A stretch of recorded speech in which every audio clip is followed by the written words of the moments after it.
মানুষ যখন মানুষকে কষ্ট দেয়, যে কষ্ট দেনেওয়ালা তার লাইফে 4টা বিপদ আসে। বলেন তো কয়টা বিপদ আসে? 4টা।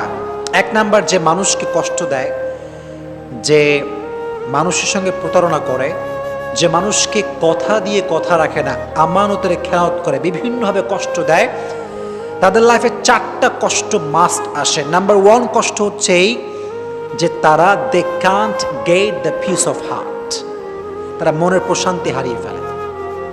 মনের প্রশান্তি কোথাও তারা খুঁজে পায় না। মনে রাখবেন, যদি আপনি কাউকে কষ্ট দিয়ে থাকেন তাহলে আপনার মনের যে সুকুন, যে রাহাত, যে পিস, যে শান্তি, এটা হারিয়ে যাবে।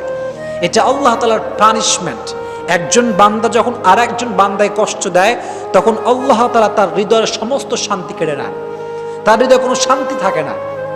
এখন আপনি বলবেন যে হুজুর, কত মানুষ আমারে কষ্ট দিল, ওদেরকে দেখি ডাটসে ঘুরে বেড়ায়, কোনো অশান্তি নাই, টাকা পয়সা, গাড়ি বাড়ি বউ, কোনো কিছুর অভাব নাই, ডাটসে ঘুরতেছে, তাহলে আপনার কথার ব্যাখ্যাটা কি দাঁড়াবে? প্রিয় ভাইয়েরা, বাহ্যিক সুখটা আসল সুখ না, ভেতরের সুখটা হচ্ছে আসল সুখ।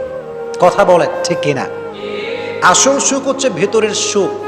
পিস অফ হার্ট যার নাই, পিস অফ মাইন্ড যার নাই, তার পুরো পৃথিবী থাকলেও তার কোনো কিছু নাই। That means if you have the peace of heart, then you have everything. And if you do not have the peace of heart, then you have nothing. মনের প্রশান্তি যার নাই তার কিছু নাই রে ভাই। এটা মারাত্মক বড় জিনিস। এজন্য যারা মানুষকে কষ্ট দেয় তাদের মনের প্রশান্তিটা হারিয়ে যায়। কাউকে কষ্ট দেবেন না। আমি সবাইকে হাত জোর করে অনুরোধ করছি, আর আমাকে শুনছেন পর্দার আড়াল থেকে যে মায়েরা বোনেরা শুনছেন, সবার কাছে দুটো হাত জোর করে বলছি, কখনো কাউকে কষ্ট দিবেন না। নিজে ভেঙে চুরে চুরমার হয়ে যান, নিজে কষ্ট পেয়ে ভেঙে শেষ হয়ে যান, কাঁদেন, আল্লাহর কাছে দাঁড়ান, তাহাজ্জুদ পড়েন, সেজদায় কান্না করেন, নিজে শেষ হয়ে যান, মানুষকে কষ্ট দিবেন না। এটা বড় মারাত্মক বড় একটা অপরাধ। এটা আমরা ফিল করি না, আমাদের ভেতরে রিয়েলাইজেশনটা নাই, মনের প্রশান্তি হারিয়ে ফেলবেন। খবরদার।